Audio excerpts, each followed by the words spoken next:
হামজা চৌধুরীকে নিয়ে আমার অনেক আশাবাদ আছে। প্রথমটা হলো যে আমাদের টিম আরেকটু শক্তিশালী হবে, বিশেষ করে আমাদের since Hamza Chowdhury defensive player, আমাদের ডিফেন্স ম্যানেজমেন্ট অর্গানাইজেশন হবে। বাট দেন ন্যাশনাল টিম তো 11 জন নিয়ে খেলতে হয়, তো 11 জন নিয়ে খেলার সাথে তো আমাদের অ্যাটাকিং সাইডেও আমাদের শক্তিশালী করতে হবে, খালি ডিফেন্ড করলে তো চলবে না। হামজা চৌধুরীকে নিয়ে আমার আরেকটা বড় আশাবাদী হলো যে এই লেভেলে বাংলাদেশি অরিজিন প্লেয়ারদের যাত্রা শুরু হলো, যেটা হামজা নিজেও বলেছে তার একটা বক্তব্য। আমরা বিশ্বাস করি অনেক ট্যালেন্টেড প্লেয়ার্স আছে বাংলাদেশের মাটিতে, অনেক ট্যালেন্ট প্লেয়ার্স আছে Italian, Bangladeshi, Italian, British, Italian, German, could be Bangladeshi, south American. তো সেরকম স্কিলফুল ট্যাক্টফুল প্লেয়ারদেরকে আমি বিশ্বাস করি যে হামজা চৌধুরী ইন্সপায়ার করবে বাংলাদেশের জার্সি পরে খেলার জন্য আর বাংলাদেশের পতাকা হাতে রাখার জন্য।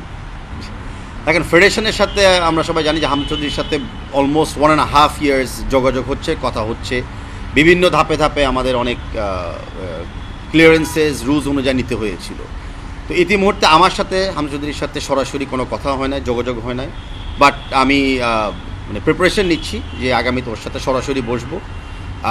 বাট আমরা একটু গুছাই নিচ্ছি যে আমাদের আরও 2-1টা প্লেয়ার আমরা পাই কিনা যারা হয়তো আমাদের ন্যাশনাল টিমে খেলতে চায়, আর আমাদের স্কেডিউলটা কী হবে।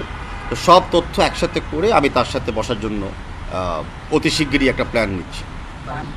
দেখেন, আমরা তো ডেফিনেটলি ভেরি হ্যাপি অ্যান্ড আমরা এগ্রি করি যে যেই সকল ইন্টারন্যাশনাল প্লেয়ার্স আমাদের টিমে আগামীতে খেলবে, এটা আমাদের দেশের এবং আমাদের ন্যাশনাল টিমের মানটা অনেক উচ্চ করে নিয়ে যাবে। কিন্তু এই মুহূর্তে আমরা ব্র্যান্ড ভ্যালু নিয়ে চিন্তা করতেছি, এই মুহূর্তে আমরা চিন্তা করতেছি উইনিং স্ট্রিক নিয়ে। আমরা চাই, যেটা আগেও বলেছিলাম, যে আমাদের ন্যাশনাল টিম একটা কনসিস্টেন্সি দিবে, কনসিস্টেন্টভাবে তারা খেলবে অ্যান্ড আমরা ম্যাচ জিতবো। আমরা ওই আগে কম গোল খাওয়া মেন্টালিটি বা হেরে যাওয়া মেন্টালিটি থেকে বের হয়ে আসছে, আমরা জিতা মেন্টালিটি আমরা সুইচ করে যাচ্ছি, সেটা হলো মোস্ট ইম্পর্টেন্ট। এরকম প্লেয়াররা যখন আসে, তো সেই প্লেয়াররা ব্র্যান্ড ভ্যালু হচ্ছে মোর ইম্পর্টেন্ট, আমাদেরকে প্লেয়ারদের কনফিডেন্স বাড়ানোর সহযোগিতা করে, আমাদের মেন্টাল স্ট্রেংথ বাড়ানোর সহযোগিতা করে, অ্যান্ড ডেফিনেটলি ফ্যানদেরকে আরেকটা আকর্ষণীয় রিজন দেয় খেলা দেখার জন্য, মাঠে আসার জন্য এবং টিমকে সাপোর্ট করার জন্য।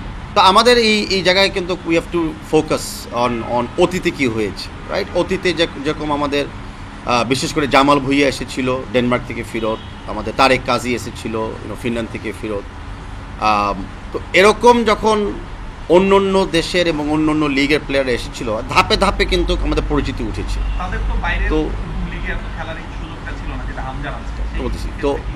তো এখন যেটা হচ্ছে যে ধাপে ধাপে সিন্স আমাদের কিছু লেস নোন লিগের প্লেয়াররা খেলেছিলেন, তাদেরকে দেখা দেখি কিন্তু এখন আমরা উপরে উঠতে উঠতে তো হামজা চৌধুরী পর্যন্ত পৌঁছে গেছি। তো আমরা মনে করি এটা আমাদের দেশের জন্য একটা গর্ব, আমাদের বিএফএর একটা অর্জন, যে হামজা চৌধুরীর মতো একটা বড় টপ লিগের এবং টপ ক্লাবের প্লেয়ারকে আমরা বাংলাদেশে পেয়েছি। এখন বাংলাদেশের খেলার সাথে কেমন ইন্টারাকশনটা হবে, বাংলাদেশের প্লেয়িং স্টাইলের সাথে বর্তমান যে ক্লাব লেস্টার সিটি, সেই প্লেয়িং ডিফারেন্স থাকবে কিনা, বা সেই লেভেলে আমরা খেলাতে পারবো কিনা, খেলতে চাই কিনা, সেগুলো সব আমাদের অপেক্ষা করতে হবে। যে আমাদের ন্যাশনাল টিমস কমিটি যখন ফর্ম হবে, তারা এই বিবেচনাগুলো করবে, অ্যান্ড ফাইনালি আমাদের ন্যাশনাল টিমস হেড কোচ যিনি নিয়োগ হবে আগামী সিজনের জন্য, তার উপরে সবচেয়ে বেশি সিদ্ধান্তটা পড়বে। দেখেন, ফুটবলাররা যারা প্রফেশনাল, তাদের এবিলিটি আছে টু অ্যাডাপ্ট, তারা যে কোনো কোচের খেলার সাথে অ্যাডাপ্ট করতে তাদের এবিলিটি থাকতে হয়। অনেক সময় মাঠে পরিবর্তন আসে, হার্ড পিচ থাকে, সফট পিচ থাকে, টার্ফ পিচ থাকে, ওয়েদারের একটা পরিবর্তন আসে। আমরা যেটা জানি যে এর আগে আমাদের প্লেয়াররা ভুটানেও খেলেছিল হাই এলিভেশনে, তা আমাদের প্লেয়ারদেরও অনেক অ্যাডাপ্টেবিলিটি আছে। And likewise I am sure বিদেশে যারা খেলে সেই বাংলাদেশি প্লেয়ারদেরও কিন্তু অনেক অ্যাডাপ্টেবিলিটি আছে। কিন্তু দ্যাটস নট ইম্পর্টেন্টটা হলো যে যার পক্ষে আমরা খেলবো, যেই ভেন্যুতে আমরা খেলবো, সেই জায়গায় আমরা অ্যাডাপটিভ হব কিনা। অ্যান্ড আমি আশাবাদী, অ্যান্ড আমরা প্রিপারেশনের সময় সেই জিনিসটা মাথায় রাখবো যে আমরা আওয়ে ম্যাচগুলোতে কী কন্ডিশনে আমাদের খেলতে হবে, যেন সকল প্লেয়ার ওই কন্ডিশনের জন্য অ্যাডাপটিভ হতে পারে, আর সেটা আমাদের প্রিপারেশনের প্ল্যানিংয়ে থাকবে।